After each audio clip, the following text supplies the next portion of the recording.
ഒരു രാജ്യത്തിന്റെ ഭരണാധികാരിയെ സംബന്ധിച്ചിടത്തോളം തന്റെ രാജ്യത്തിന്റെ വളർച്ചയാണ് ഏറ്റവും പ്രധാനം. അല്ലെങ്കിൽ അദ്ദേഹം ഭരിക്കുന്ന രാജ്യം എത്രമാത്രം ശക്തമാകുന്നുവോ, എത്രത്തോളം വളരുന്നുവോ, അത്രത്തോളം ഭരണാധികാരിയുടെ പ്രശസ്തിയും അതുപോലെ തന്നെ വളരും.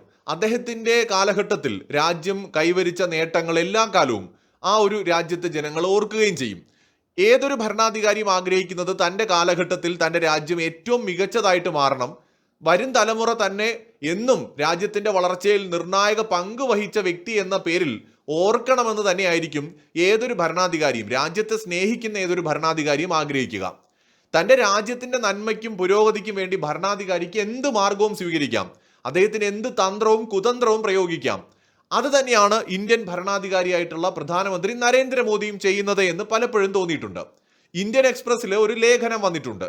അതായത് ഇന്ത്യ ട്രംപിന്റെ ബുള്ളിയിങ്ങിനെ സൈലന്റായി നേരിടുകയാണെങ്കിൽ ഒരിക്കലും ഇന്ത്യക്ക് നേതൃത്വത്തിലേക്ക് നിന്നുകൊണ്ട് നയിക്കാൻ കഴിയില്ല എന്ന് പറഞ്ഞുകൊണ്ട് വളരെ വിശദമായിട്ടൊരു ലേഖനം, ഒരു മാധ്യമ പ്രവർത്തകന്റെ ആണെന്ന് തോന്നുന്നു, അദ്ദേഹം ഒരു ലേഖനം ഇന്ത്യ US റിലേഷനുമായി ബന്ധപ്പെട്ടും പ്രധാനമന്ത്രി നരേന്ദ്രമോദിയുടെ നിലപാടുകളുമായി ബന്ധപ്പെടുത്തിയുമൊക്കെ എഴുതിയിട്ടുണ്ട്.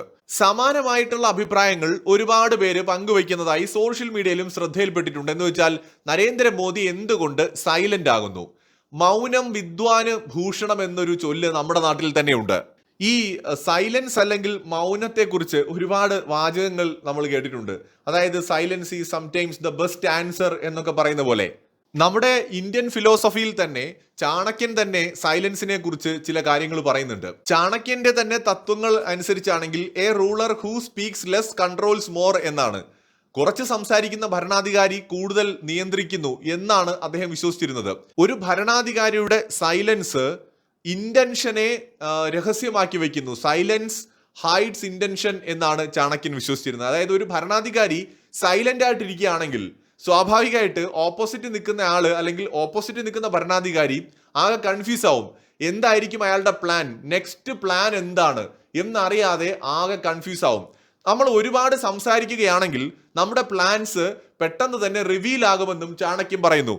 നമ്മുടെ വാക്കുകൾ നമ്മുടെ സുഹൃത്തുക്കളെക്കാൾ കൂടുതൽ കെയർഫുള്ളായിട്ട് കേൾക്കുന്നത് നമ്മുടെ ശത്രുക്കളാണ് എന്നും ചാണക്യൻ പറയുന്നു. ഒരു ശരിയായ ഭരണാധികാരി അല്ലെങ്കിൽ ബുദ്ധിയുള്ള ഭരണാധികാരി അദ്ദേഹത്തിന്റെ പ്ലാനുകൾ സീക്രട്ടായിട്ട് വയ്ക്കാനായിരിക്കും ശ്രമിക്കുക. നമ്മുടെ വാക്കുകളാണ് ആദ്യത്തെ ലീക്ക് എന്നും ചാണക്യൻ പറഞ്ഞു വെക്കുന്നുണ്ട്. അതായത് നമ്മൾ ചിലപ്പോൾ എത്രയൊക്കെ രഹസ്യമാക്കി വെക്കാൻ ശ്രമിച്ചാലും ഒരുപാട് സംസാരിക്കുകയാണെങ്കിൽ അറിയാതെ നമ്മുടെ പ്ലാനുകൾ പുറത്തു വന്നു പോയേക്കാം.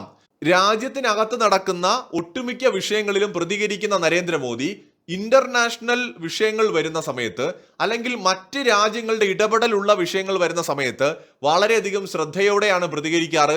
പലപ്പോഴും സൈലന്റ് ആയിട്ടാണ് കാര്യങ്ങൾ കൈകാര്യം ചെയ്യാറുള്ളത്. ഒരുപാട് ഉദാഹരണങ്ങൾ നമ്മളുണ്ട്. അമേരിക്കയിലോട്ടൊന്നും പോകണ്ട, മാൽഡീവ്സുമായി ബന്ധപ്പെട്ട് തന്നെ വിഷയമെടുക്കാം.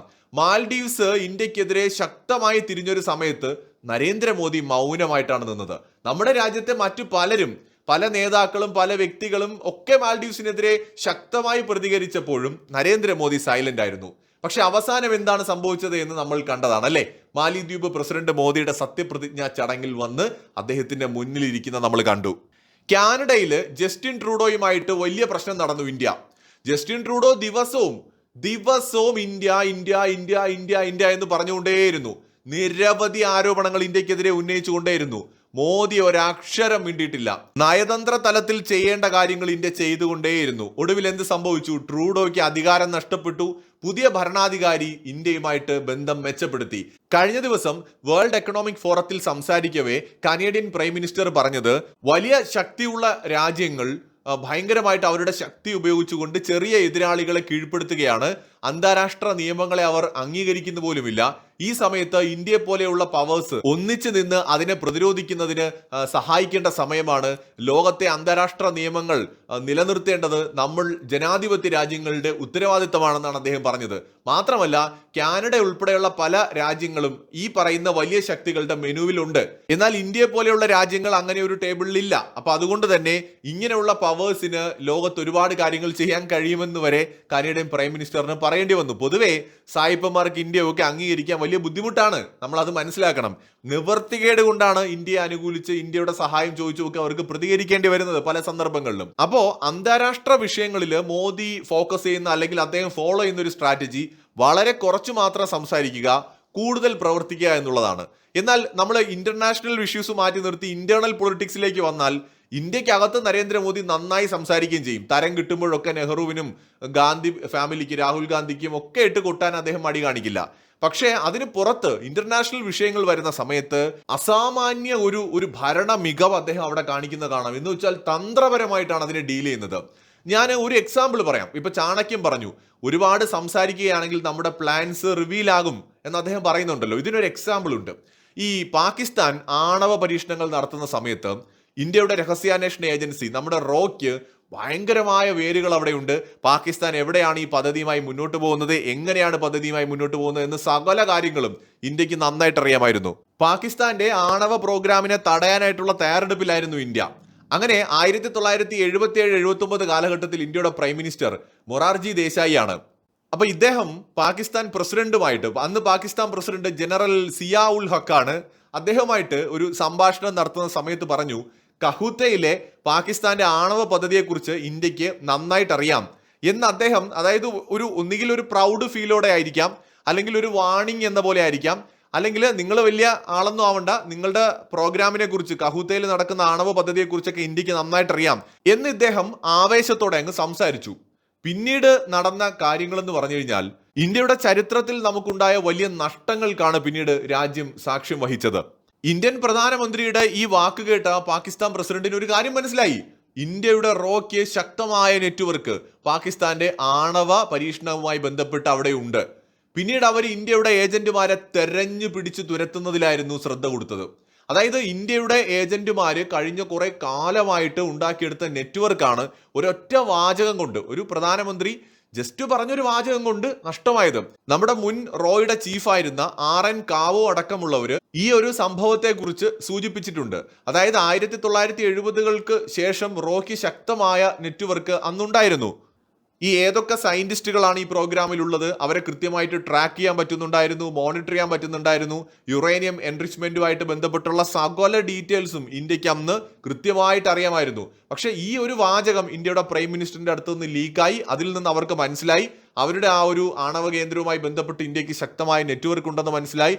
തുടർന്ന് അവരവിടെ നിന്ന് പരീക്ഷണങ്ങൾ മാറ്റുകയും റോ ഇന്റലിജൻസ് സംവിധാനങ്ങൾ, ആ നെറ്റ്വർക്കിനെ തന്നെ അവരവിടെ തകർത്ത് കളയുകയും ചെയ്തു. ഇത് ഒരുപാട് പേര് ഈ ഒരു വിഷയത്തെക്കുറിച്ച് സംസാരിച്ചത് നിങ്ങളിൽ പലരും കേട്ട് കാണും. അപ്പൊ ഇവിടെ ഒരു ഭരണാധികാരിയുടെ ഒരു വാചകമാണ് വില്ലനായത്. അദ്ദേഹം ഇന്ത്യക്ക് ദോഷം വരണമെന്ന് വിചാരിച്ച് ചെയ്തതായിരിക്കില്ല, വലിയ അഭിമാനത്തോടെ പറഞ്ഞ കാര്യമായിരിക്കും. അപ്പൊ അധികം സംസാരിക്കാതിരിക്കുന്നതാണ് നല്ലത്. പ്രത്യേകിച്ച് ശത്രു നമുക്കൊപ്പം തുല്യനോ നമ്മളെക്കാൾ കൂടുതൽ ശക്തനോ ആണ് എന്ന് കണ്ടാൽ അവിടെ നമ്മൾ ശക്തിയല്ല കാണിക്കേണ്ടത്, ബുദ്ധിയാണ്. ഇവിടെ അമേരിക്ക എന്ന് പറയുന്ന രാജ്യം ഇന്ത്യയെക്കാൾ വളരെ പവർഫുൾ ആണ്. അത് പറയാൻ നമുക്ക് എന്തിനാണ് മടി?